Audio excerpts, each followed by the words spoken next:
clamons l'expression de guérison, le temps de la paix est là. L'esprit de paix, d'idolâtrie est brisé. Nous brisons tout esprit d'idolâtrie brisé. La Bible dit que ce soit qui met son pied ou qui appartient à notre prière, quelque lieu que ce soit, au nom de Jésus-Christ, tu verras le prix de la sorcellerie brisé. Tu verras le Fils de Dieu agir. Tu verras le Fils de Dieu agir. Oui, ce Fils de Dieu, Jésus-Christ de Nazareth, qui a apparu pour détruire les œuvres du diable. Elles sont détruites en nous, autour de nous, au nom de Jésus-Christ. C'est David. David a gagné. David a gagné cette année-là. Alléluia, c'est le temps de la puissance. L'autorité de la mort est brisée. Fini, la mort est brisée. Alléluia, cet agitement est fini. Gloire à Jésus-Christ. Que son nom soit béni. Et sois, on va rester debout en priant pour la parole de Dieu. Père Céleste, je bénis ton Seigneur. Je te rends grâce pour ta parole. Je suis là pour écouter ta parole. Ta parole est la vie. J'ai quitté ma maison pour l'écouter. Je crois qu'elle va me libérer, qu'elle va me délivrer. Je te rends grâce pour ma délivrance par la vérité qui est dans ta parole. Au nom de Jésus-Christ, je t'ai ainsi prié. Gloire à Jésus-Christ, que son nom soit béni. Et nous continuons l'enseignement que nous avons commencé il y a des dimanches passés. Alléluia. Nous sommes en train de parler de la prière. Nous sommes dans la pratique qu'on appelle les ingrédients de la prière. Les ingrédients de la prière, c'est des choses que tu fais pour que ta prière soit puissante. On a vu le premier ingrédient était quoi? La louange. Après une louange comme ça on fait là. Faites une prière. Je vous recommande, parlez, nous louons Dieu ici là. Que vous savez l'onction de Dieu est forte. Vous, si vous avez besoin de demander quelque chose à Dieu, c'est là où vous demandez à Dieu. Si vous avez besoin de déposer une offrande, c'est là où vous venez déposer une offrande. Alléluia. Pendant que vous êtes devant la gloire de Dieu. La louange est un ingrédient puissant dans la prière. On l'a vu, on va pas revenir sur ça. Le deuxième ingrédient, on l'a vu, c'était les jeûnes. Alléluia. Les jeûnes, on a parlé en long, en large, des forces et des raisons de jeûner. Il y en a qui jeûnent 40. Qui vous a entendu quelqu'un qui a dit, j'ai jeûné 3 fois 40 jours. Vous devez être sur vos gardes. Si vous ne voyez pas un impact évangélique dans sa vie. Si vous ne voyez pas un impact évangélique, ça veut dire que quelqu'un qui va entraîner des fous dans des croisades, amener les gens à Jésus-Christ. Jésus a gêné 40 jours et 40 nuits, c'est pour le ministère. Moïse a gêné 40 jours et 40 nuits, c'est pour sauver le peuple d'Israël. Pas pour les besoins personnels. Alléluia. L'enseignement sur les jeûnes est très profond sur le site. Par la grâce de Dieu, on va le mettre dans un site populaire au Congo. Bon, je vais ici, il va venir pour les yeux, Dieu le permet. C'est pour que les gens ne tombent pas dans le piège de la chair, croyant que les jeûnes sauvent. Les jeûnes ne sauvent pas. Si tu n'as pas un cœur repentant, ton jeûne ne sert à rien. Jeûne, tu t'humilies devant Dieu, ton cœur doit être repentant. Et on a vu le quatrième ingrédient qui était la confession de la parole. Il y en a qui croient que la prière termine quand on a terminé. Non. Ton attitude après la prière est extrêmement importante. Le langage que tu prononces, les phrases que tu prononces, chez toi, en dehors avec les gens, avec les incroyants. La Bible dit que de votre bouche, qu'il ne sorte aucune parole malhonnête ou déshonnête. Les paroles que tu sors peuvent annuler les paroles de doute, les paroles de crainte, peuvent annuler totalement ta prière que tu as faite le matin à la maison. Parce que la prière, la réponse de ta prière, tu l'as quand? Tu l'as quand tu es dans la vie. C'est pas pareil que tu pries. Pareil que tu pries spirituellement, les choses se passent. Mais la réponse est en cours. Pendant que tu marches, si tu as demandé une guérison, elle peut arriver dans 2 jours, dans 3 jours. Mais pendant ce temps, si tu es dans les critiques, dans les divisions, dans les distractions, ça ne va pas. Si vous voyez quelqu'un qui vous amène dans les critiques, fouillez les gens qui vous amènent dans les critiques. Alléluia. Ils ne connaissent pas les problèmes, ils ne connaissent pas ton dossier. Tu as ton dossier avec lui. Alléluia. Gloire à Jésus-Christ. Et nous sommes passés, j'ai voulu parler d'un 4e ingrédient qui est, c'est juste. J'ai mis ça comme ingrédient parce que nous parlons de la prière, c'était les armes spirituelles. Alléluia. Les armes spirituelles. Dieu dit, regardez-moi, Dieu a besoin de toi. L'armée de Dieu, ce n'est pas seulement Dieu et les anges, mais c'est aussi les saints. Le combat de Dieu, c'est un combat qui se fait entre les choisis de Dieu, les saints de Dieu, ceux qui ont donné leur vie à Jésus-Christ, les anges, et participent à cela. Aidés de tous par le Saint-Esprit. Alléluia. Donc tu dois savoir que quand tu es devenu chrétien, tu es dans un combat qui s'appelle un combat spirituel. Donc, c'est pourquoi tu n'as pas à lutter contre la chair et les sangs, tu n'as pas à lutter contre les gens. Toujours quand quelqu'un te fait du mal, quel qu'il soit, c'est le diable qui utilise la personne. Pour t'irriter, pour t'attaquer, pour faire tout ce pour te décourager. C'est le diable qui utilise. Mais si tu sais que c'est le diable, toi tu attaques le diable. Même si la tentation est forte d'attaquer l'humain, mais tu attaques le diable. On a vu ça, je crois, il y a 2 dimanches avant. Mais je parlais de ça au départ. Alléluia. Gloire à Jésus-Christ. Et puis, les chrétiens, j'ai parlé il y a 2 dimanches aussi, que les chrétiens croient que le combat spirituel, c'est quand vous priez. Non. La Bible dit que tenir ferme après avoir tout surmonté. Quand tu as la difficulté, tu pries. Quand tu as gagné une victoire, tu es aussi dans la louange et l'action de grâce pour que ton attention reste attachée à Dieu, sinon l'ennemi va t'avoir. Les moments où nous sommes les plus vulnérables, c'est quand nous avons nos victoires. Les moments où Satan attaque souvent, c'est quand tu as les victoires, quand Dieu t'a béni, quand Dieu t'a élevé. C'est alors que tu deviens vulnérable. Alléluia. Voyez, c'est pourquoi quand vous voyez qu'on vous dit entre les reines de David et les reines de Salomon, qu'est-ce que vous préférez?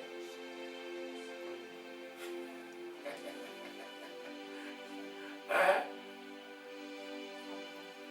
Vous préférez Salomon, il a mal fini.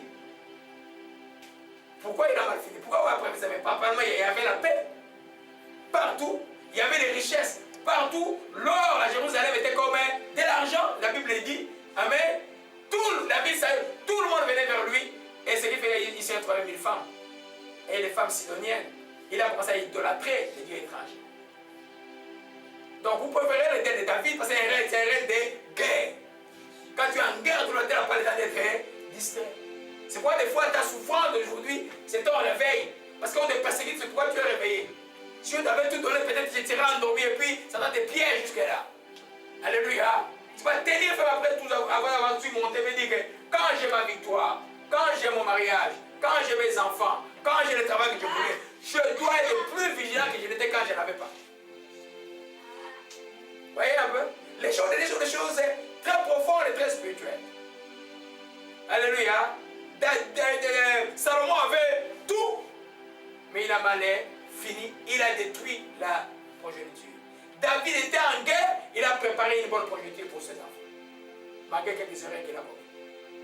Mais Dieu a tenu promesse, il a dit quelqu'un sur son trône, et c'était Salomon.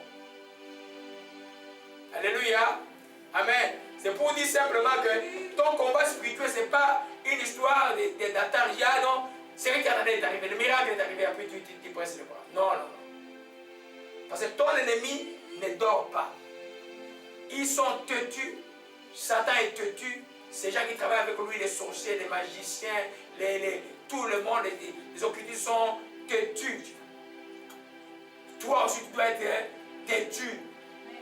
Alléluia. Avec Dieu, bien sûr. Amen. Tu dois être tenace. Tu dois, c'est pas la Bible dit, résister au diable avec une foi ferme. Tu ne laisses pas le terrain quand il sait que tu deviens dans la vérité. Alléluia. Vital est sauvé de la mort. Vital est sauvé. Je couvre encore Vital Caméra dans le sang de Jésus. Toute attaque de mort sur lui, je l'ai brisé au nom de Jésus. Seigneur, je te rends grâce. Pourquoi le nom de cet homme? Presse que ta destinée en lui s'accomplisse au Dieu de grâce. Je bénis ton seul Dieu de toute grâce. Merci de le préserver de tout mal. Gloire à Jésus-Christ. Mais comme les saints de s'occuper même des choses du Congo. Amen. La personne qu'on jette la pierre, c'est la personne qui vient à sauver le Congo, mais quel ça. Alléluia. Gloire à Jésus-Christ. Que son nom soit béni et soit exalté. En fait, nous revenons maintenant à notre texte, Éphésiens chapitre 6. Je fais un résumé pour nous soutenir parce que j'ai manqué dimanche passé. Et je suis content que c'est Pascal a parlé aussi de vous encourager dans la prière. Nous sommes dans la saison de la prière parce que nous là, c'est la maison des prières. Alléluia. Gloire à Jésus-Christ. Et Éphésiens 6. À partir du verset 10. Alléluia.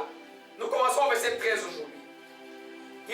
Alléluia. Il est écrit, c'est pourquoi prenez toutes les armes de Dieu afin de pouvoir résister dans les jours mauvais et tenir ferme après avoir tout surmonté. Tenez donc ferme. Ayez à vos reins la vérité pour un ceinture. Revêtez la cuirasse de la justice. Mettez pour chaussures à vos pieds les ailes que donne l'évangile de paix. Prenez par-dessus tout cela les boucliers de la foi avec lesquels vous pouvez éteindre tous les traits enflammés du malin. Prenez aussi les casques du salut et l'épée de l'esprit qui est la parole de Dieu. Verset 18, très important. Faites en tout temps, par esprit, toutes sortes de prières et de supplications. Veillez à cela avec une entière persévérance. Priez pour tous les saints. Alléluia. Amen. Vous voyez, si vous prenez le verset 18, les versets 19, vous comprenez que les armes spirituelles sont là comme les ingrédients dans la prière. Il y en a que vous allez utiliser plus efficacement quand vous êtes en prière. Il y en a d'autres que vous allez vous revêtir pendant tout le temps de votre vie, ce que j'ai appelé les armes permanentes. Alléluia. Gloire à Jésus-Christ. On a déjà dit, on a déjà vu le dimanche avant le jeune voyage, on a vu la première arme qui était quoi? La vérité pour ceinture. Juste un rappel. Amen. La vérité, parce qu'un enseignant qui ne rappelle pas, ce n'est pas un bon enseignant. Paul dit, je le répète, nous devons répéter. Amen. Ayez à vos reins quoi? La vérité pour ceinture. De quelle vérité s'agit-il là-bas? Ce n'est pas de la parole de Dieu, mais de ce que la parole te produit dans la vie de quelqu'un. Ce que le Saint-Esprit produit dans la vie de quelqu'un. Et quelqu'un qui dit la vérité. De dire tout le temps la vérité. Vous voyez, Éphésiens chapitre 4 dit, ne vous mentez pas les uns et les autres. Alléluia. Un chrétien ne doit pas produire les mensonges. Amen. Les chrétiens doivent haïr les mensonges. Parce que le père du mensonge, nous avons vu dans le texte déjà, c'est qui? C'est le diable. Le père de la vérité, c'est qui? C'est Dieu. Depuis quand un enfant qui est né de Dieu doit pratiquer le mensonge? Non. Non. Oh, Abraham a menti à cause de Sarah, moi si je vais... Non, Abraham n'a pas pratiqué le mensonge. Abraham a eu un incident de mensonge. Le cas d'Abraham, c'est celui dans 1 Jean, chapitre 1. Il dit, si vous avez vous avez péché, vous avez un avocat auprès du Père, Jésus-Christ est le juste. C'est-à-dire, il peut arriver à un chrétien de péché, mais les chrétiens doivent avoir la pratique du mensonge. Ou la pratique du péché.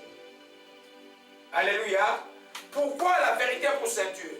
Nous sommes ici dans les temps de l'Empire romain. Paul prend pour exemple l'armée romaine. C'est-à-dire que dans l'armée romaine, l'armure était tenue par une grosse ceinture qui était ici. Amen. Cette ceinture-là tenait toute l'armure. Si la ceinture n'est pas là, tout ne tenait pas. La même chose, Dieu nous montre qu'un chrétien doit marcher dans la vérité. Un chrétien doit dire la vérité. Parce que toi, dans le combat spirituel, tu combats qui? Le père des mensonges. Si toi tu es le mensonge, comment tu peux combattre le père des mensonges? Non. Il va te traiter comme les fils de Sheba. Vous savez ce que les fils de Sheba? Acte chapitre 19. C'est les enfants de sécurité qui vivaient dans le mensonge. Ils ont vu Paul chasser les démons, ils sont allés parce qu'ils sont enfants de sécurité. Ils vivent dans le mensonge. Ils sont allés voir et la personne qui avait les démons, il dit, il parle aux démons maintenant. On te chasse, toi démon, on te chasse au nom de Jésus qui prêchait Paul.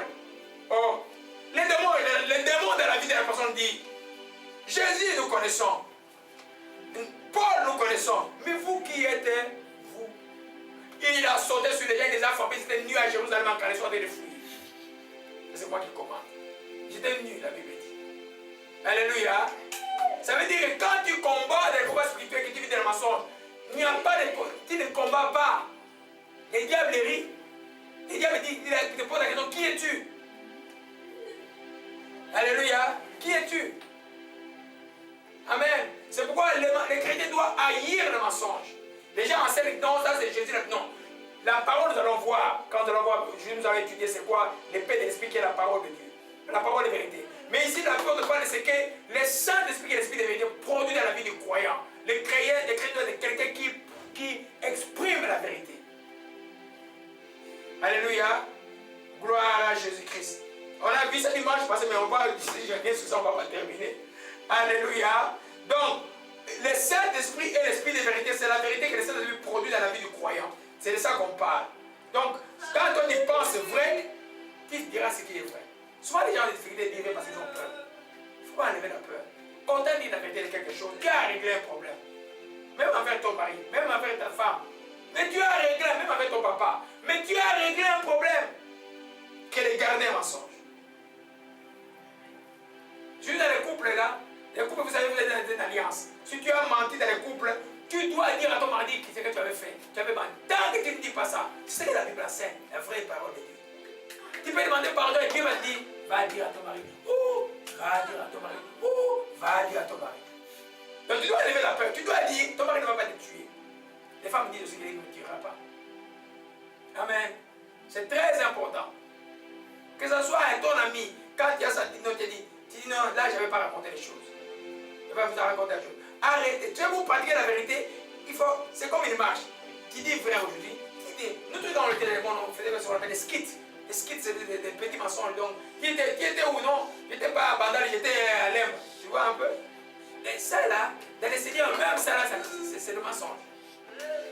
Dans les combats spirituels, amen, ceux qui suivent, on suivait les témoignages de pasteur Vincent. Bon, il y a un peu beaucoup de bémols là-dedans sur le camp scripturel, mais ce qu'il dit est vrai, il dit ce qu'il y a dans son cœur. Bon, vous allez voir que quand les sorciers te poursuivent, là, si tu as les mensonges, ils vont t'avoir. Ils vont t'avoir. À moins qu'il y ait des gens qui prient pour toi. À un moment donné, ils vont t'avoir.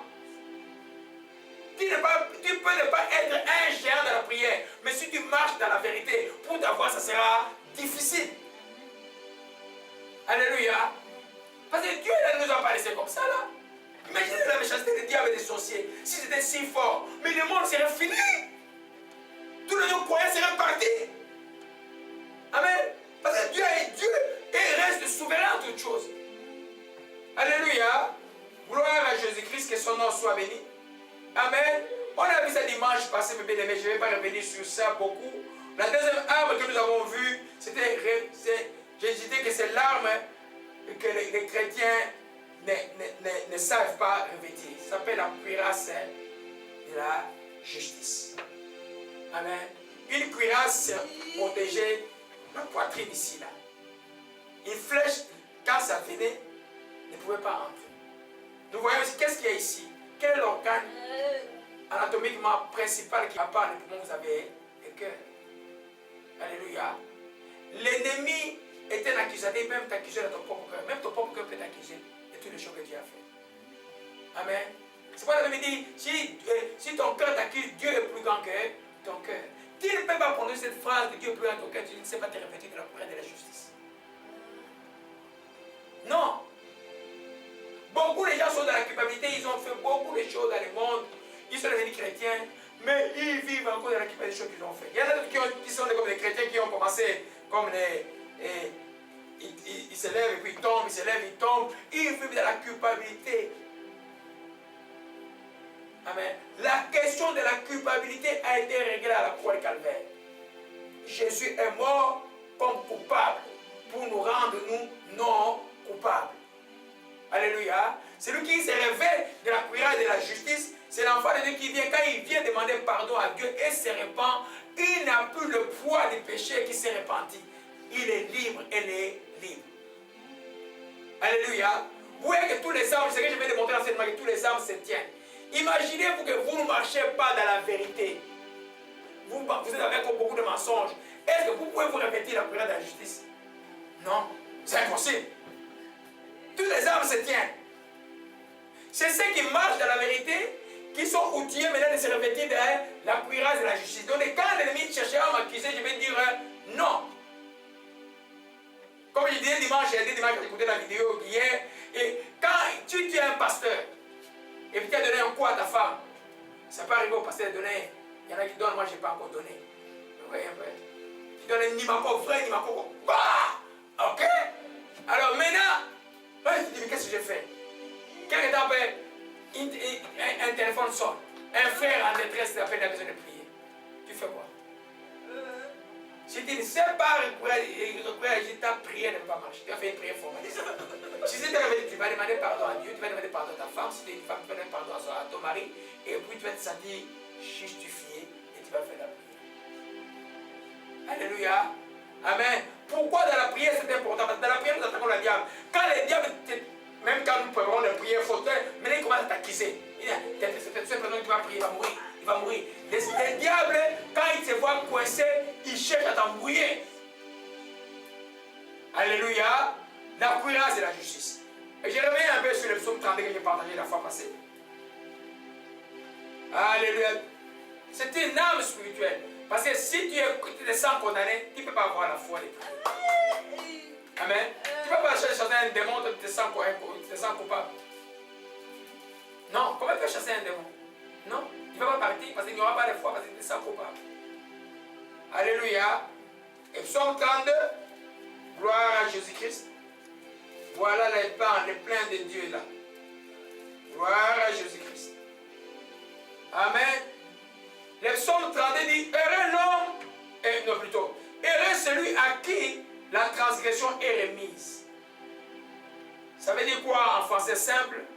Heureux celui à qui le péché est pardonné. La transgression, c'est enfreindre la loi. Quand il y a un fer rouge, là-bas tu le traverses, tu as transgressé la loi de la côte de route. Amen. Et heureux celui que la transgression est remise, à qui le péché est pardonné. Heureux l'homme à qui l'Éternel ne pite pas l'iniquité, dans l'esprit duquel il n'y a point de fraude. Vous savez que fraude, c'est cousin de mensonge. La personne qui ment fraudera aussi. C'est clair. Ça va de pair. Quel devient un voleur qui ne ment pas? Par exemple, on arrête un voleur à Kinshasa là. Est-ce qu'il dit oui, il est volé? Non. Gâtez. Tu vas perdre ma soeur, tu vas pas gâter. Amen. Alors, voyez, il dit, dans l'écriture, tant que je me suis tu, répétez d'abord heureux. Pourquoi est heureux celui dont la transgression est remise? Parce que tu n'es plus coupable. Alléluia. Alors, quand quelqu'un s'est réveillé dans la courage de juste, c'est quelqu'un qui est joyeux, qui a la liesse, qui se sent bien. Il est prêt à attaquer l'ennemi, à utiliser maintenant le paix de l'esprit, par exemple, ou les chaussures, les ailes de l'évangile pour aller évangéliser. Imaginez-vous quelqu'un qui va évangéliser, il se sent coupable. Tu peux aller évangéliser les gens? Non. Alléluia. Gloire à Jésus-Christ. Donc, heureux à qui celui, l'Éternel n'implique pas les péchés, dans l'équipe d'esprit, il n'y a pas de fraude. Voyons au verset 5. Je t'ai fait connaître mon péché. Je n'ai pas caché mon iniquité. C'est un enfant de Dieu. Regardez-moi là. Il n'y a aucun homme qui est parfait. Mais les hommes qui sont justes, qui répètent pour de la justice, c'est ceux qui savent être sincères devant Dieu. Il dit, je t'ai fait connaître mon iniquité et j'ai avoué mes transgressions à l'Éternel et tu as effacé la peine de mon péché. Alléluia. La peine de péché, c'est-à-dire que les conséquences que tu devais subir, Dieu les a effacées. Donc tu n'es plus coupable. Alléluia. C'est ça la bonne nouvelle de Jésus-Christ.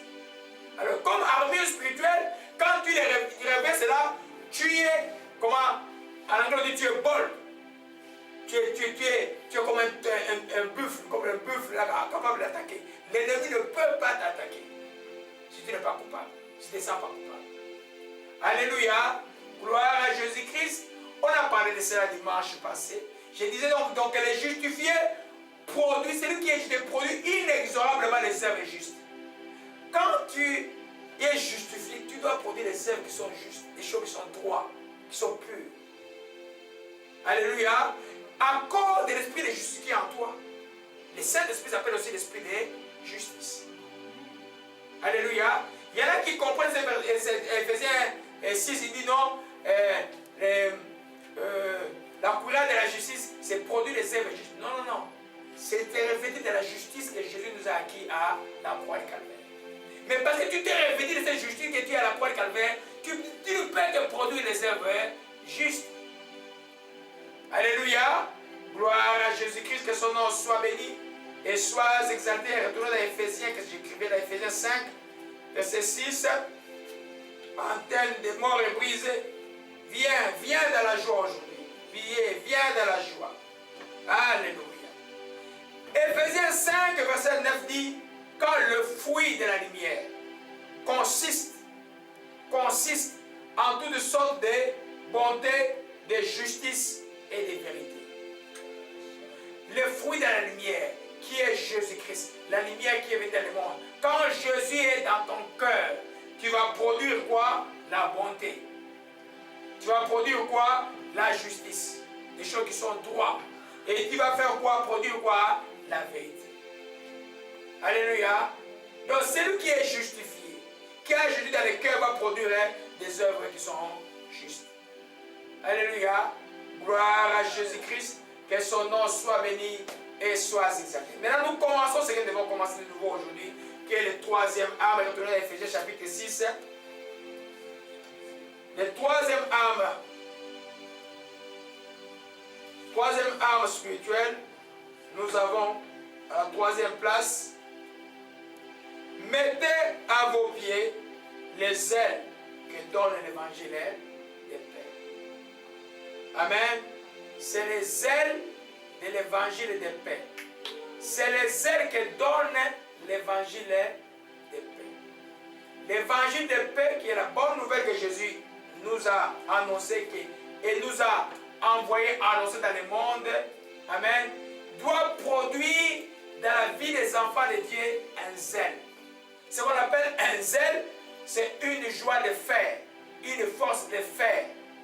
Alléluia. Quand une passion de faire, la passion d'annoncer la bonne nouvelle. Alléluia. C'est une âme offensive. Parce que quand tu annonces la bonne nouvelle, tu vas dans les camps de l'ennemi, tu vas arracher des gens qui sont à l'ennemi, ils viennent en Christ. Mais c'est l'âme aussi la moins utilisée des chrétiens, parce que beaucoup de chrétiens sont égoïstes. Question. À qui vous avez parlé de Jésus cette semaine?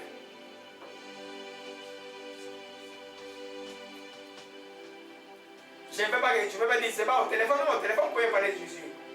Celui qui a la passion, celui qui sait utiliser cette arme est passionné. Toutes ces conversations tournent autour de Jésus. Il parle de Jésus-Christ aux gens pour que les gens viennent vers eux. Ne soyez pas égoïstes. Si vous avez la lumière, vous avez goûté au don céleste, vous voulez pas que les autres goûtent aussi?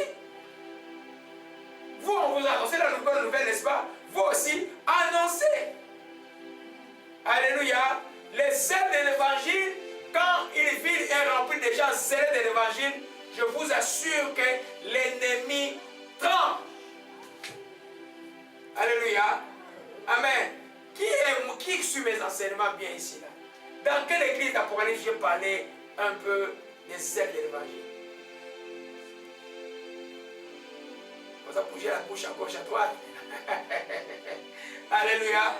À l'église de Philadelphie, quand Dieu dit, vous n'avez pas renié mon nom. Celui qui a les ailes de l'évangile ne renie pas les noms de Jésus. C'est-à-dire que soit n'a pas honte de Jésus. À chaque occasion, il parle de Jésus aux gens. C'est une arme offensive. C'est qui va dans le terrain de l'ennemi. Et ça plaît à Dieu. Tu vas mettre comme un chaussure. On dit quoi? Mettez comme un chaussure. C'est pas dans la vision quand tu vois une chaussure. Souvent, il y a une chaussure avec des crampons là dont tu es zélé, tu es bien établi. Alléluia.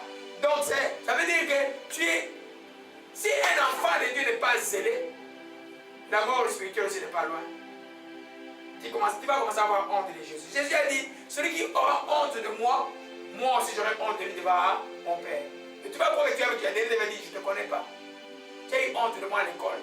Tu as eu honte de moi à l'école infirmière. Tu as eu honte de moi au cégep. Les gens parlaient de moi. Non. Tu as eu honte de moi devant ton maître de l'école. Tu as eu honte. Tu as même prononcé des phrases qui ne me valorisaient pas devant les gens. Jésus va dire, éloigne-toi de moi, Dieu. Les chrétiens, tout le temps, doivent tenir la conversation. Les enfants encouragés avec moi, ils vont comprendre quand moi je vois comment je suis. Tu parles de Jésus à chaque occasion, à chaque goûter de nourriture, à chaque. Tu parles de Jésus, tu es là pour ramener les gens vers Jésus-Christ.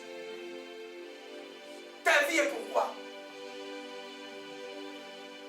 Allez dans le monde entier, faites des disciples. Mais qui va faire des disciples pour Jésus-Christ? C'est toi et moi. Qui qui est déjà disciple.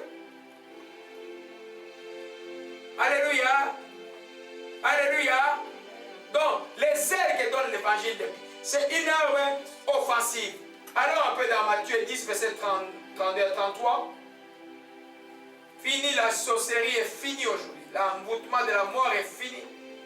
C'est Tabitha est sauvée. Tabitha est sauvée, le plan de Dieu est là. Gloire à Jésus-Christ.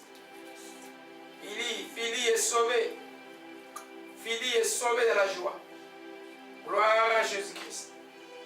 Matthieu 10, verset 32 à 33. On est là. Jésus dit quoi? C'est pourquoi c'est quiconque me confessera devant les hommes, je le confesserai devant mon Père qui est dans les cieux. Mais quiconque me reniera devant les hommes, je le renierai devant mon Père qui est dans les cieux. Ne croyez pas que je suis venu apporter la paix sur la terre, mais je suis venu apporter, je ne suis pas venu apporter la paix, mais l'épée. Je suis venu mettre la division entre l'homme et son père, entre la fille et sa mère, entre la belle-fille et sa belle-mère. L'homme aura pour ennemi les gens de sa maison. Celui qui aime son père et sa mère plus que moi n'est pas digne de moi. Celui qui aime son fils et sa fille plus que moi n'est pas digne de moi. Celui qui ne prend pas sa croix, ne me suit pas, n'est pas digne de moi. Celui qui conservera sa vie, la perdra. Celui qui la perdra, la retrouvera. Alléluia. Les zélés de Dieu, c'est les gens qui n'ont pas honte de Jésus-Christ. Même à l'intrafamilial, quand les gens se moquent de Jésus, toi tu te lèves, tu leur dis, vous êtes dans l'erreur. Donnez votre vie à Jésus-Christ. Il a dit qu'il est venu de pas unir les familles. Il est venu diviser les familles. Vous n'avez pas élu. C'est-à-dire quelqu'un qui a l'esprit de Dieu. Et toi qui n'as pas l'esprit de Dieu, qu'est-ce que tu vas faire ensemble? Rien. Mais toi, ton rôle à toi, c'est de prier, de gêner pour que l'accomplissement de la promesse de la famille s'accomplisse, qu'ils viennent vers toi. Toi, tu ne peux pas aller vers eux. Si tu as trop de sentiments, ils vont t'amener. Tu vas t'étonner, tu es déjà dedans. Alléluia. Amen. L'amour ne se réjouit point de l'injustice. C'est l'amour, mais il ne se réjouit pas de ce qui n'est pas toi. Alléluia.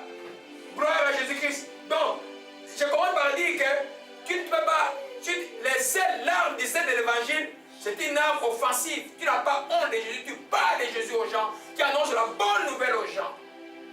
Répentez-vous, donnez leur vie à Jésus-Christ. Jésus là est mort pour nous, il est mort pour toi, il t'aime, viens à lui, il n'attend que toi. Le monde que tu vois ici ne sera plus ce qu'il sera. Sois en paix. Tu veux avoir la paix de la vie, sois en paix avec Dieu. Mais la paix avec Dieu est impossible si tu ne donnes pas ta vie à Jésus-Christ. Alléluia.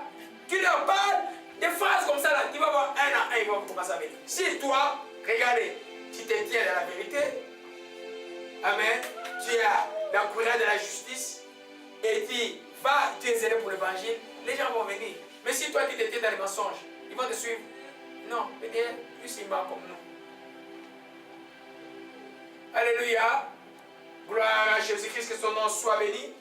Amen. Voyez, je prie des exemples dans la Bible, un ancien dans l'Ancien Testament, un de nouveau, pour vous montrer comment les ailes de l'évangile est une arme spirituelle.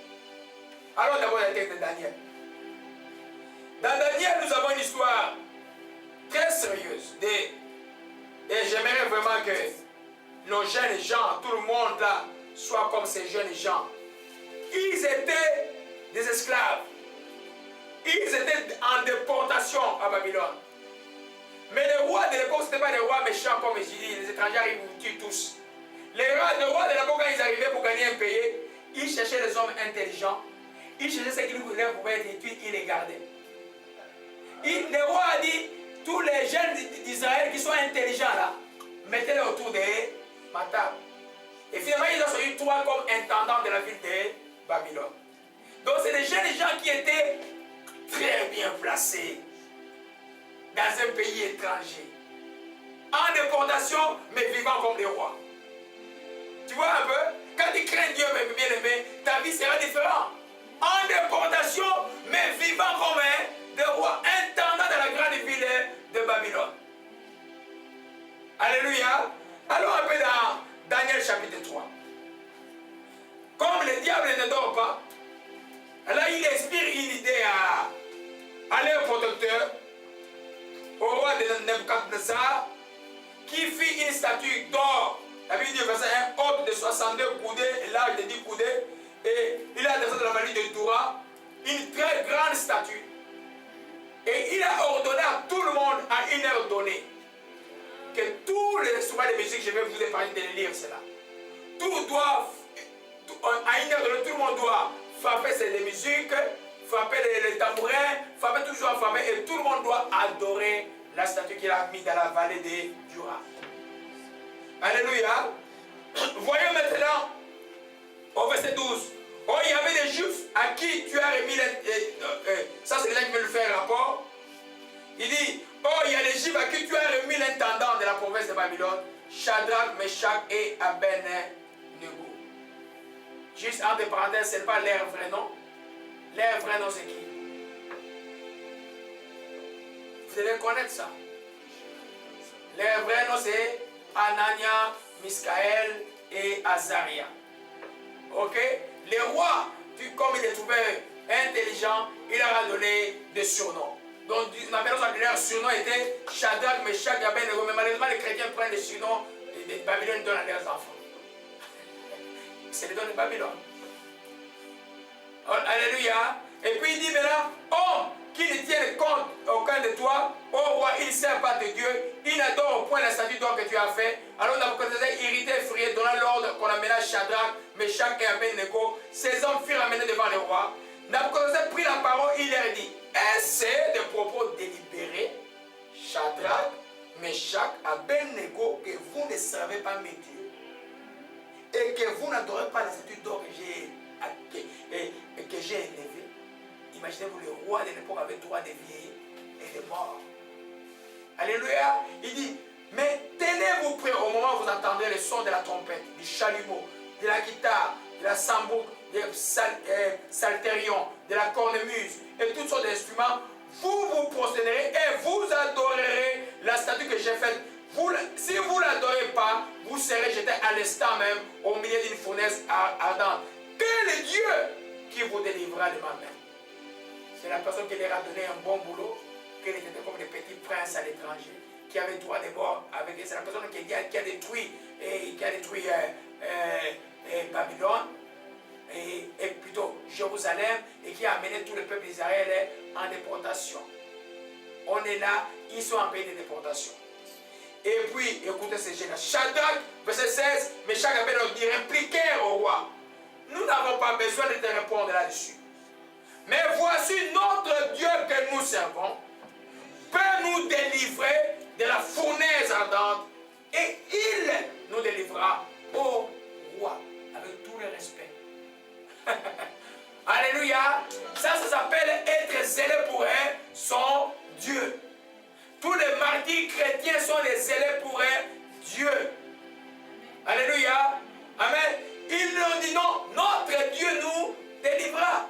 Mais toi, juste un petit prof là, qui fait des blagues à l'école, tu les regardes comme ça. Moi, il ne faisait pas, j'étais à l'université, il ne faisait pas ça. Tu vois ce qu'ils ont dit avec moi. Je dis, mais frère, prof, vous dépassez pour toi là. Moi, je suis chrétien, c'est comme vous dites là en France. Il s'était, il ne va plus répéter. Allez dans ma thèse à l'université de Montréal. Il y en a qui croient que je n'ai pas étudié. Allez, bibliothèque médicale ou paramédicale. Prenez ma thèse, cassez en gros, il n'y en a pas deux. Vous cassez en gros au monde, il y en a que c'est moi seul. Voyez la troisième page. À mon Seigneur, Jésus-Christ. Alléluia. Parce que si tu n'es pas zélé pour Dieu, l'ennemi va t'enfoncer, il va te reculer, il va te gagner. Parce que le zèle de l'évangile marche avec la foi. Alléluia. Ils ont dit quoi? Une délivrance. Sache, ils continuent de ne pas arrêter. Sache, oh roi, que nous ne servirons pas tes dieux. Oh, venez, réunion de famille avec les ancêtres, tisani à gauche, à droite. Mais non, tu ne participes pas à ces choses-là. Tu ne sais pas à quoi tu vas participer. Amen. J'ai rencontré un jeune homme militaire aux États-Unis qui venait me voir. Il a dormi avec les enfants au salon là. Il avait été de son camp militaire, il voulait me voir parce qu'il a entendu que j'étais là. Et il envoie sa dot au Congo. Son père est déjà mort. Mais les gens commencent à compliquer. Il dit, jeune homme, je vais prier pour toi, tu lui donnes une semaine. Dis à ton oncle d'aller donner la dot. Si la famille de ton père ne vient pas, ton père est déjà mort. S'il ne vient pas, laisse-les. S'il commence à compliquer tes faits, d'abord qu'il ne communique pas avec toi. Dis à ton oncle qui t'a élevé, je te donne l'argent. Comme tu veux que la famille de mon père participe, il peut participer comme il veut. Mais il ne discute pas avec moi. Il veut embrigader les choses inutiles. C'est dans les dons africains quand on donne, c'est les chants des clans. Et dans les ténèbres, il vous tient. Donc les gens des clans de ta mère peuvent passer par ton clan pour venir te faire du mal et vice versa. Amen. Il commence à compliquer les jeunes hommes. Il dit, jeune homme, tiens, Jésus-Christ, tu as bien fait, comme un enfant qui est aux États-Unis, qui veut faire les choses droit, mais il veut te compliquer. Non. Tu dis alors, donne la dot au papa de la femme et puis c'est fini. Alléluia. Parce que les ténèbres, ils sont toujours en train de changer le problème à gauche, à droite. Amen. Il dit, nous ne servirons pas de Dieu, nous n'adorons pas les statues d'or que tu as fait. Sur quoi les rois furent remplis de frayeur, changeaient les visages et tournaient ses regards contre Shadrach, Meshach. Il prit la parole. Vous voyez, et au verset 20, puis il commanda quelques-uns de plus vigoureux des soldats de son armée, de lier Shadrach, Meshach, donc ça c'est des géants qui l'ont lié, de les jeter dans la fournaise ardente. Ces hommes furent liés avec des caleçons, leurs tuniques, leurs manteaux, tous les autres vêtements, pour qu'ils brûlent bien.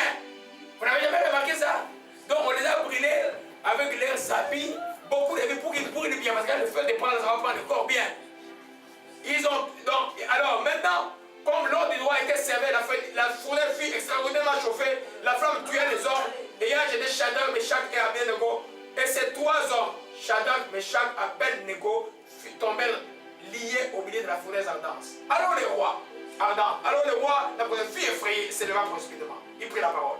Dit à ses conseillers, n'avons-nous pas jeté au milieu du feu trois hommes liés? Ils répondirent, oui, certainement au roi. Mais il reprit, eh bien, je vois quatre hommes sans lien qui marchent au milieu du feu, qui n'ont point de mal, et la figure du quartier ressemble à un fils de Dieu. Alléluia, retenez ces versets-là. Quand tu es zélé pour Jésus-Christ, Jésus est juste à côté de toi. Si à côté, alléluia. Voyez un peu, c'est l'exemple que je n'avais pas prévu, de me donne maintenant là. Alors un peu là, voyez dans l'histoire de Actes chapitre 16, je vais revenir sur cette texte derrière toi. L'histoire de Actes chapitre 16. Quand Paul et Silas, au verset 23, après qu'on les ait frappés, de jeter des coups et commandé aux geôliers de les garder sûrement, les geôliers les garder sur cet ordre de les jeter dans la prison intérieure, les remis les sceptres aux pieds. On les avait blessés, pourquoi? Ils étaient zélés pour l'évangile. Ils annonçaient l'évangile, les femmes tous les jours disaient, suivez ces gens, serviteurs de Dieu, ils vous donnent la bonne nouvelle. Et cette femme mentait? Non. Elle disait vrai. Mais c'est l'esprit qui parlait, c'était l'esprit de Dieu? Non. C'est l'esprit de Python. Ça veut dire qu'il faut avoir les discernements. Ce n'est pas parce que quelqu'un, il y a un miracle quelque part ou quelqu'un dit quelque chose qui est vrai, que nécessairement c'est de Dieu. Vous devez prendre le temps de demander à Dieu la volonté pour les gens. Alléluia. Ils étaient zélés pour Dieu. Dans la prison, la Bible dit, vers le milieu de nous, Paul et Silas priaient, chantaient le louange du Seigneur. Tout à coup, il s'est fait un grand tremblement de terre. En le fondement de terre fut ébranlé. Au même instant, tous les portes s'ouvrirent et les liens de tous les prisonniers furent rompus. Ils étaient dans la même situation que les jeunes Israélites à Babylone. Et dans le feu, le feu réel, dans le feu de la prison, mais il y a une chose. Ils étaient zélés pour Dieu. À cause du zèle de leur Dieu, Dieu ne les a pas abandonnés. Ils n'ont pas abandonné. Ah, c'est difficile, les histoires de Dieu, j'abandonne. Non. C'est jamais facile de servir Dieu. Parce que nous sommes étrangers sur la terre. J'ai dit ça à l'introduction de l'enseignement. Alléluia. Ils étaient zélés pour Dieu. Les chaussures de zèle te donnent l'assurance. Quand quelqu'un qui est zélé du soulier, tu vois, tu as l'assurance. Quand tu fais des rêves, tu n'as pas de souliers, c'est-à-dire qu'il n'y a plus de zèle dans ta vie. Tu es devenu fade. Tu es le plus salé du feu. Alléluia. Un enfant de Dieu doit être salé, doit être en feu, doit être zélé. Alléluia. De parler de Jésus-Christ à ceux qui sont perdus. Alléluia. Quelle que soit l'oppression, vous voyez, les jeunes Israélites, ils n'ont pas abandonné, mais parce qu'ils ont été zélés. Dieu s'est montré dans le feu. Dieu est avec eux. C'est pourquoi les prophètes d'Ésaïe disent simplement, si tu marches dans le feu ne te brûlera pas. Ça c'est pour ceux qui... Si tu marches, quand celui qui est zélé, il marche. Pas si tu restes assis là, pour manger les spaghettis. Hein? Zélé, zélé. Il faut que tu regardes une semaine à l'école où tu vas. Parle, je n'ai pas honte. Je dis, c'est pas trop parler. Demande-moi de prier de salut. Prends même 100 ans, tu mets dans ton sac. Tu dis, ah, si tu donnes ta vie à Jésus, voilà, tu donnes la prière. Appelle mon pasteur. Alléluia. Alléluia. Gloire à Jésus-Christ. Oh, ma chique, merando koshike. Feli maranda kaya. C'est pourquoi, je disais que quand on manque la certitude de la vérité, on manque la prière de la justice, n'essaye pas d'être zélé. Tu es téméraire. Tu vas être détruit. Tu vas être déçu. Amen. Ça s'appelle la témérité. Si nous revenons dans l'Acte chapitre 19, les sept filles de Sheba, les sacrificateurs. Alléluia. Au verset 13, nous allons voir rapidement. Amen. Paul nous parle de l'évangile des zèles sans intelligence. Quand tu es zélé, sois intelligence. L'intelligence de zèle, c'est de demeurer d'abord dans la vérité, de se revêtir de la prière de la justice et d'être zélé pour Dieu. Vous comprenez cela? Alléluia. Gloire à Jésus-Christ. Acte chapitre 19, au 20, au machike meraka. Au verset 13. Quelques exorcistes ambulants essayaient d'invoquer sur ceux qui avaient les esprits malins le nom du Seigneur Jésus en disant: je vous conjure par Jésus que Paul prêche plutôt. Ceux qui faisaient cela étaient 7 fils de Sheba, juifs, l'un des principaux sacrificateurs. Ça veut dire qu'être enfant de pasteur ne te fait pas de toi un serviteur de Dieu. Être même épouse de pasteur ou époux de pasteur qui craint Dieu ne fait pas de toi nécessairement un serviteur de Dieu. Il faut faire attention. Tu dois être appelé. Il y a plein de pasteurs qui ont fait de leur époux. Tu vois la cacophonie partout. Et les serpents entrent. Maintenant, c'est l'esprit des serpents qui domine partout. À un moment, déjà, il y a des scandales. Parce que Dieu laisse toujours un temps. Moi, je continue après 7 ans. Vous voyez ces gens toujours après 7 ans. Vous voyez un peu? Et il dit ici, l'esprit malin a répondu: je connais Jésus. Je sais qui est Paul. Mais vous, qui êtes-vous? L'homme dans lequel était l'esprit malin s'avança sur eux, s'est rendu maître de tous les deux. Les maltraitants sont qui s'enfuient de cette maison nus et blessés. Ils ont fait la tentation. Ils n'avaient pas la prière, ils n'avaient pas la certitude de la vérité, ils n'avaient pas la prière de la justice. Ils voulaient aller combattre les diables. Alléluia. C'est pas l'évangélisation, même dans les métros, j'ai interdit à certains de ne plus faire cela. Parce que plus ils faisaient, ils devenaient comme des malades. Même quand tu vas dans les métros, tu dois être préparé de la prière. Tu ne vas pas évangéliser, non, préparation. Tu dois avoir un backup, c'est-à-dire les gens qui prient pour toi. Tu dis: papa, aujourd'hui, moi je vais évangéliser, garde-moi en prière. Si tu vas dans les terrains de l'ennemi, il n'y a aucun grand évangéliste qui fait une campagne qui va sans avoir de longs moments de prière et de préparation. Et Dieu donne les détails et puis il va. Parce que ce n'est pas toi qui vas faire, c'est Dieu qui va faire. Alléluia. Ceux-là, ils ont essayé. Les démons les ont attaqués. Nus à Jérusalem en train de courir. C'est grave ça. Amen. Alléluia. Gloire à Jésus-Christ. Nous allons un peu, je vais montrer quelque chose d'autre dans 2 Corinthiens 4. C'est le temps de la paix. Louange maintenant, louange, beaucoup de louanges. Viens de la joie maintenant. Viens de la joie. Alléluia. Ce texte est très important. Un chrétien, quand tu as cru en Jésus-Christ, tu dois faire quoi? Tu dois parler de Jésus-Christ. Alléluia. Paul dit quoi? Comme nous avons le même esprit de foi. Vous savez, les ailes marchent avec la foi. Amen. C'est pour vous allez voir la dame qui suit par-dessus tout cela, mettez le bouclier de la foi. Dans chaque arme, vous les répétez pareil, la foi. Alléluia. Écoutez ici. Et comme nous avons le même esprit de foi qui est exprimé dans cette parole, j'ai cru. C'est pourquoi j'ai parlé. Nous aussi, nous avons cru. C'est pourquoi nous parlons. Regardez les chrétiens comment ils parlent de Jésus aujourd'hui. Il y en a qui ont rencontré leur voiture des petits poissons comme ça, comme dans l'état des catacombes. Un petit poisson qui ne dit rien. Écrivez: Jésus-Christ est grand, Jésus-Christ vous aime. Écrivez: la fin du monde approche. Répentez-vous. Voyez un peu. Répentez-vous. Si on vous dit quelque part, vous allez une église, on dit leur message pour venir en Christ, juste recevez Jésus-Christ comme Seigneur. Oui, Seigneur, je te reçois comme Seigneur, sauveur, c'est fini. Non, il n'y a pas de repentance, c'est faux. C'est toujours repentance. Il y en a beaucoup maintenant qui font juste la prière là, juste recevoir juste Jésus-Christ sans repentance. C'est l'hérésie. Alléluia. Acte 2 nous parle d'abord, repentez-vous. La bonne nouvelle commence par repentez-vous. Ça veut dire quoi? Confesse ton péché et change de vie. Alléluia. Gloire à Jésus-Christ. Donc, Paul dit, j'ai cru, c'est pourquoi j'ai parlé. Chrétien, parce que tu crois, tu dois parler de Jésus-Christ. Le monde meurt autour de nous. Les gens qui te voient en cavale comme cet homme que j'ai vu en cours, le Holy-Spirit me disait, la famille ne voyait pas. Je voyais qu'il avait un cancer, mais il était dans une grosse jaguar, qu'il voyait gringaler, une grosse jaguar. Juste quand j'ai tourné, je me suis dit, voilà cet homme-là, comment il est. Toute sa richesse ne servira à rien. À rien. Alléluia. N'hésitez pas, n'ayez pas peur. Ce n'est pas vous qui convainquez, c'est le Saint-Esprit qui va convaincre les personnes, celui qui prépare les cœurs des gens. Toi, parle de Jésus aux gens. Alléluia. C'est pourquoi Paul dit, j'ai écrit, c'est pourquoi j'ai parlé. Nous aussi, nous croyons, c'est pour cela que nous faisons quoi, hein? Nous parlons. Donc un chrétien ne doit pas se taire. La chrétienté ne se cache pas. Oh, ma foi est secrète. Il n'y a pas de foi secrète. C'est quoi la foi secrète? Alléluia. Nous voyons ici, les musulmans, ils se cachent de leur foi. Mais nous, c'est nous qui avons la vérité. Hein? Et les gens se cachent. Alléluia.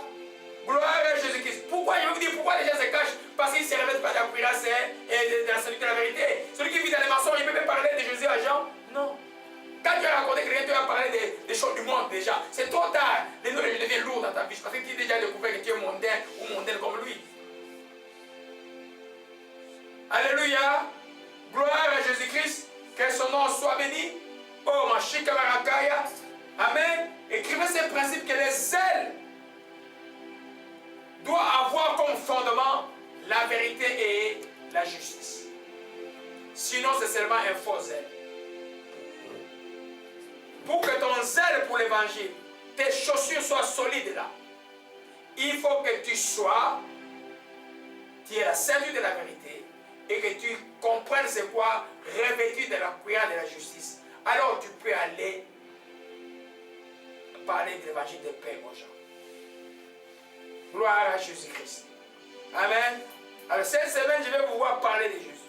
Je vais vous voir amener des gens ici là. Ok?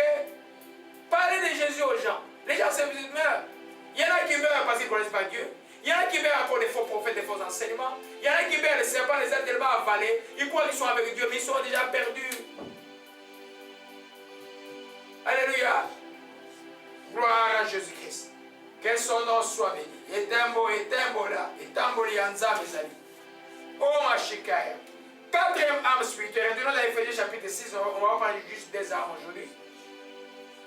Viens dans la joie aujourd'hui. Viens dans la joie aujourd'hui. Les plans de la joie est là. Les plans de la joie est là. Touareg est sauvé. Touareg est sauvé. Merci encore pour le salut de Touareg, que ton nom soit béni. Merci pour le salut de Touareg, que ton nom soit béni. Gloire à Jésus-Christ. Éphésiens chapitre 6, verset 16. Quatrième arme spirituelle. Prenez par-dessus tout cela. Retenez bien, par-dessus tout cela. Voyez le mot par-dessus. Qui connaît ce qu'on appelle un par-dessus? Hein? Bon, vous connaissez pas le par-dessus? C'est comme un manteau léger. Ça se met au-dessus de la veste et de tout. Amen. Ça, c'est en termes français simple. Mais venant dans les causes romaines, dans l'armure romaine, le bouclier était là. Qui a déjà vu des dessins animés d'Obélix et Astérix? Allez voir ça ce soir-là. Cherchez, voyez l'armure romaine comment c'était. C'est juste que là, le bouclier de la foi. En d'autres termes, que ce soit la ceinture de la vérité, vous le revêtez par la foi. La courage de Jésus, vous le revêtez par la foi. Bien plus, la foi peut éteindre tous les traits enflammés de l'ennemi. En d'autres termes, quand tu as des distraits, on t'a donné une flèche, bah, tu fais quoi? Tu éteins les traits enflammés de l'ennemi par la foi. Amen. C'est pourquoi les maladies, les flèches, par exemple, une flèche de maladie, tu fais quoi? Tu l'éteins par la foi. C'est pourquoi le bouclier de la foi, il y en a qui l'enseignent séparé, mais moi je vais l'enseigner lié avec le pain de l'esprit. Parce que le bouclier de la foi marche avec le pain de l'esprit. Alléluia. Amen. Le bouclier de la foi. Tu peux aider tous les traits enflammés de l'ennemi. En d'autres termes, toute attaque spirituelle. Tu dormais la nuit. Quelqu'un avait dit te faire de jouer de toi comme mari de femme de nuit. Tu te réveilles, tu éteins cette semence diabolique au nom de Jésus-Christ. Et une question de maladie arrive. Tu as une douleur qui arrive, inexpliquée, le médecin regarde, il n'y a rien. Tu éteins cela au nom de Jésus-Christ. En utilisant le pain de l'esprit, le bouclier de la foi pour aider tout, la Bible dit tout. C'est-à-dire que toute attaque de l'ennemi est repoussable et détruisible par le bouclier de la foi. Amen. C'est vrai, la foi est la chose la plus importante qu'un chrétien peut étudier sur cette terre. Alléluia. Quand tu arrives dans la dimension de la foi, tu vois tout devient petit parce que la foi te fait rejoindre le niveau de Dieu. Amen. Je me souviens d'un pasteur assez sorcier qui disait hier, la première fois qu'il est monté dans l'avion, il a vu le monde petit. Il dit, hey, Dieu est grand, le monde est petit. Il a raison. La foi te fait monter en l'air. Tu es dans la dimension de Dieu. Tous les traits enflammés de l'ennemi. Dans la prière persévérante, tu utilises la foi. Dans la prière d'autorité, tu utilises la foi. Je vais te montrer le type de prière. L'enseignement est très profond. Alléluia. Tu utilises la foi. Il n'y a rien de... Oh non, ils m'ont eu. Non, ils ne peuvent pas t'avoir. Le mot trop tard n'est pas chrétien. Très enflammé. Ça dit que vous ne comprenez pas peut-être le symbolisme. C'est des flèches de l'époque qui étaient goudronnées. Nos ancêtres utilisent ça aussi encore pour les animaux. Les flèches sont un peu toujours goudronnées. Je ne sais pas où se trouvent les goudrons dans les villages là. Mais oui. C'est moi je vois au Congo, il y a beaucoup de pétrole qui se cache quelque part. Oui, oui, il y a beaucoup de pétrole. Alors, mais le pétrole c'est une malédiction, nous ne voulons pas qu'on exploite. Si on va avoir encore plus de problèmes. Alléluia. On les met dans le feu. Ça brûle. Et puis quand on dit ça va avec le feu. Quand ça entre, ça brûle partout. Mais ce feu-là, que les flèches de l'ennemi envoient, Dieu dit que tu vas l'éteindre par le bouclier de la foi. Amen. Je vais parler de mon histoire. Je ne sais pas en quelle année, en 98, je suis allé prier pour une famille haïtienne. Quand j'étais sorcier, les autres étaient des vaudous. J'ai fait prier pour tout le monde au retour la semaine. J'étais dans la pharmacie sur Côte des Neiges. J'étais comme une flèche ici. Bah! C'est comme si on faisait ça. J'ai dit gloire à Jésus-Christ. La dame me dit, monsieur, ça va? J'ai dit, ça va bien. Je suis rentré à la maison, j'ai crié gloire à Jésus-Christ jusqu'à minuit. La chose est partie jusqu'au jour. Amen. Votre foi là, elle est importante. La foi, c'est une arme, la meilleure arme défensive contre les attaques du diable. Vous combattez les diables par la foi, pas par les signes ou un serpent sur la bouche ou un mousselet, c'est quoi le mousselet en français? Un lézard est sorti. Non! Par la foi. Alléluia. Par la foi. Gloire à Jésus-Christ. Oh Yeshua. Et 1 Pierre 5. 1 Pierre 5. Alléluia. Vous voyez, la foi, elle n'est pas muette. La foi se verbalise. C'est pourquoi je vais vous donner étudier l'arme numéro 5 et le numéro 6 ensemble. C'est-à-dire le bouclier de la foi et le pain de l'esprit. Vous l'utilisez ensemble. Alléluia, car le but de l'enseignement, ce n'est pas que vous connaissiez, le but de l'enseignement est que vous l'appliquiez. Alléluia. Gloire à Jésus-Christ. 1 Pierre 5, verset 8 à 9. Gloire à Jésus-Christ. La Bible dit, soyez sobres. La Bible n'est pas dit, soyez extravagants, inventez de nouvelles modes et des choses. Soyez chauds. Non, soyez sobres et veillez. Votre adversaire, le diable, rôde comme un lion rugissant. Qui a déjà dit le rugissement d'un lion ici? Hein? Alors, pas que ça va vous allez entendre, ça fait peur. Dans les villages, quand le lion rougit, tout le monde tremble. Et il dit, cherchant qui il dévorera, résistez-lui avec une foi ferme. En Congo, on dit Moutrouti n'avait. Donc, il ne me fait pas peur. Alléluia. Les chrétiens doivent essayer d'avoir peur du diable. Les mugissements des diables, ce ne sont pas les maladies, par la précarité. Tout ce que le diable fait, tu dois résister avec foi. Comment tu résistes avec foi? Tu déclares ce que Dieu déclare de la situation et tu refutes ce que le diable te montre par les yeux. Ce que tu vois dans les yeux n'est pas important, ce que tu sens n'est pas important. Ce qui est important, c'est que tu déclares qui est conforme à la parole de Dieu. C'est pourquoi l'arme numéro 4 et numéro 5 doivent toujours marcher ensemble. Le bouclier de la foi et l'épée de l'esprit. Alléluia. Gloire à Jésus-Christ. Sinon, vous voyez, le diable t'a eu. Des fois, tu vois, quand je suivais les témoignages de ces pasteurs, les gens ne suivent pas, les gens connaissent. Moi, comme enseignant, quand je le suis, j'apprends beaucoup dans le niveau de la prière. Quelqu'un, par exemple, qui est déjà mort, il est mort il y a 5 minutes. Et un chrétien fait quoi? Quand il est quoi? Il fait pourquoi? Hein? Comment? Il vient de mourir là, on dit, ah, il vient de mourir il y a 5 minutes. Frère, il vient d'arriver, mais il vient de mourir il y a 5 minutes. Il fait quoi? Mais tu l'appelles là, tu pries pour qu'il ressuscite. C'est ce que Jésus a enseigné. Et il va ressusciter avec quoi? La parole va susciter à quoi? La foi. Car rien n'est impossible à celui qui croit. Vous comprenez un peu? Même, je n'ai pas quelqu'un de mort, c'est l'exemple que j'ai pris un peu extrême, mais qui est réel dans la chrétienté. Dans n'importe quelle situation, tu vois trop tard. Même si on te donne une réponse négative à quelque chose, tu peux dire non, je refuse cette réponse au nom de Jésus-Christ de Nazareth. Amen. Voilà ce que la Bible déclare. C'est quoi? L'épée de l'esprit marche toujours, et la bouquet de la foi marche toujours de pair avec l'épée de l'esprit. Alors, tu refuses cela. Répète-toi toujours, tu es quelqu'un qui marche dans la vérité, tu es quelqu'un qui est accourant de la justice, tu es quelqu'un qui est zélé de l'évangile, tu es quelqu'un qui saura bien mettre le bouclier de la foi. Alléluia. Nous n'avons pas d'autre issue comme chrétiens que la victoire dans la foi. La Bible dit que notre victoire, c'est notre foi. Nous avons vécu le monde à cause de la foi. Alléluia.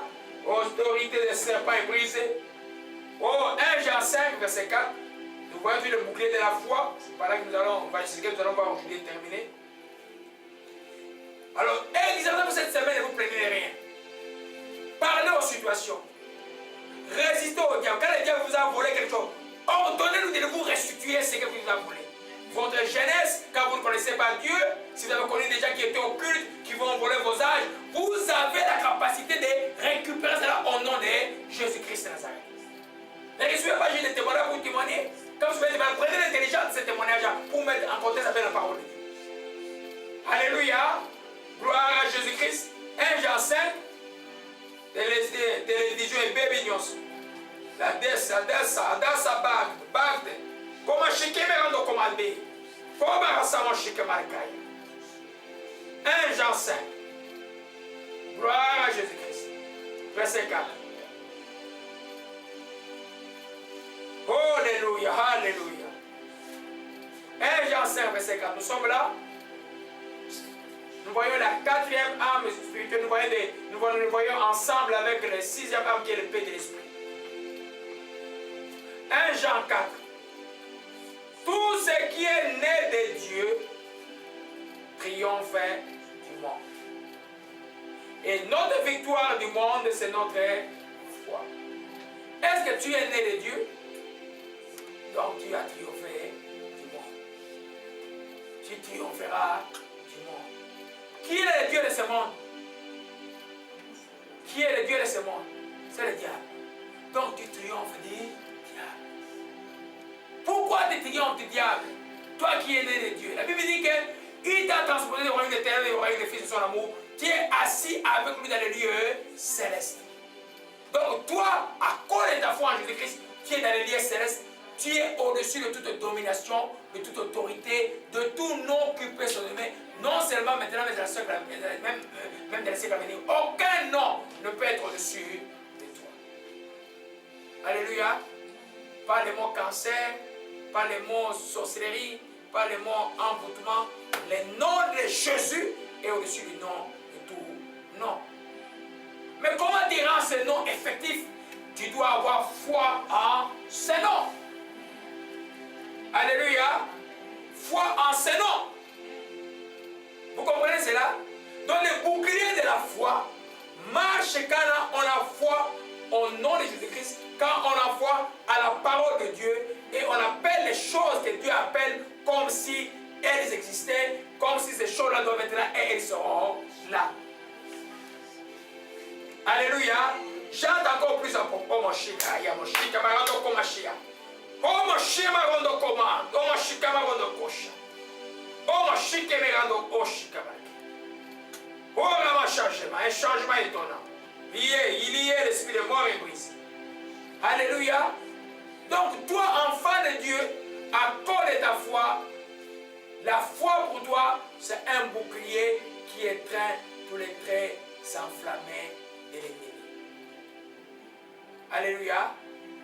Quand tu as la foi, tu n'as plus peur. Quand tu as la foi, tu ne crains pas. Quand tu as la foi, tu ne doutes pas. Quand tu as la foi, tu as les yeux sur le nom de Jésus-Christ. Amen. Vous voyez, alors dans Actes chapitre 4, la parole m'avait donné, mais ça va échapper. Dieu merci que cette me l'a révélé. Actes chapitre 4, voyez un peu. Oh, l'essentiel est là. L'essentiel est là aujourd'hui. Voilà Jésus-Christ. Actes chapitre 4. Oh non, chapitre 3, je m'excuse.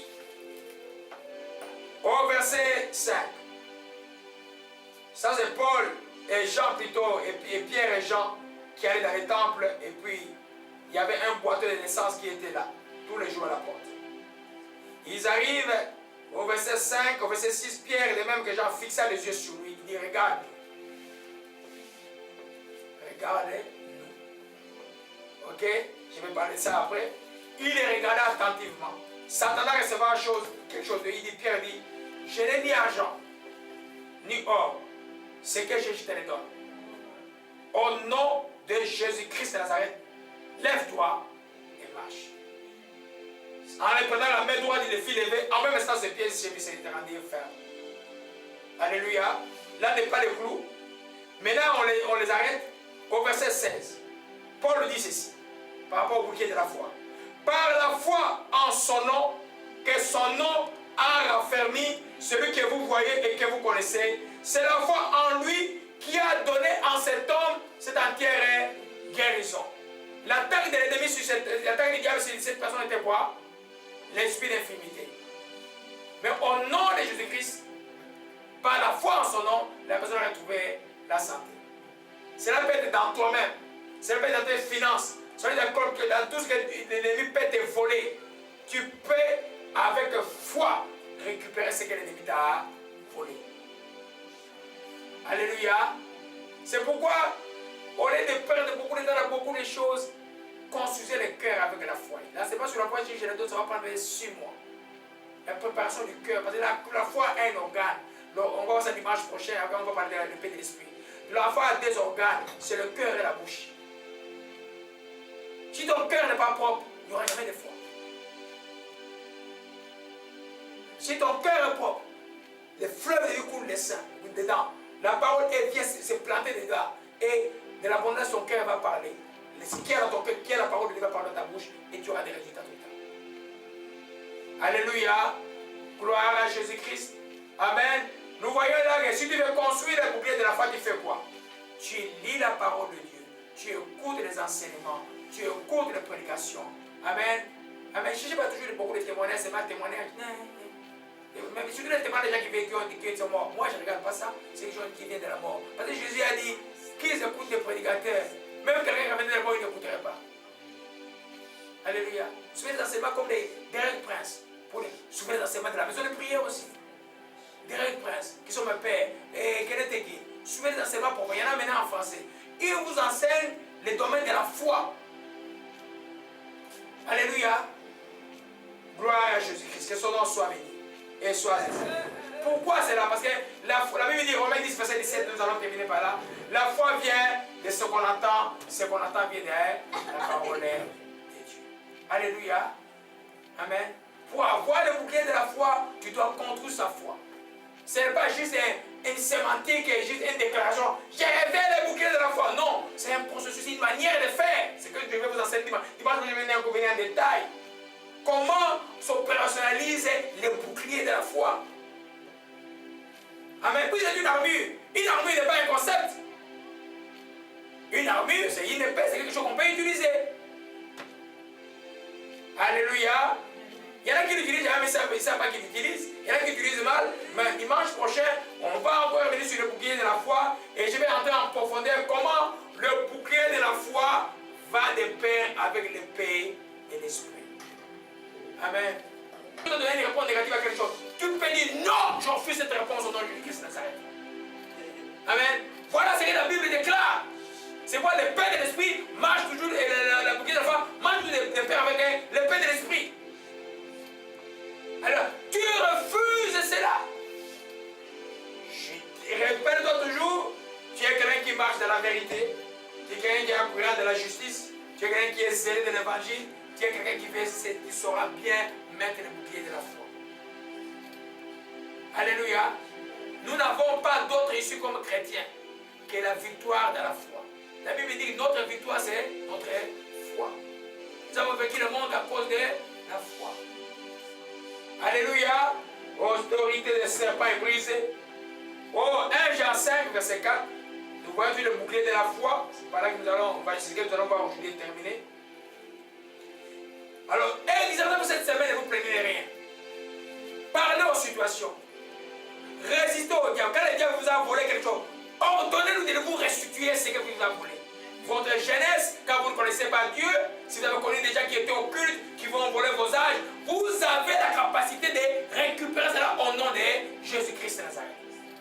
Ne recevez pas juste des témoignages pour témoigner. Quand vous faites, prenez l'intelligence de ces témoignages pour mettre en contexte avec la parole de Dieu. Alléluia. Gloire à Jésus-Christ. 1 Jean 5. Télévision et bébignos. La dessa, bagde. Comment chiquer me rendre commandé. Comment rassembler chiquer marcaille. 1 Jean 5. Gloire à Jésus-Christ. Verset 4. Alléluia, alléluia. 1 Jean 5, verset 4. Nous sommes là. Nous voyons la quatrième âme spirituelle. Nous voyons ensemble avec la sixième âme qui est l'épée de l'esprit. 1 Jean 4. Tout ce qui est né de Dieu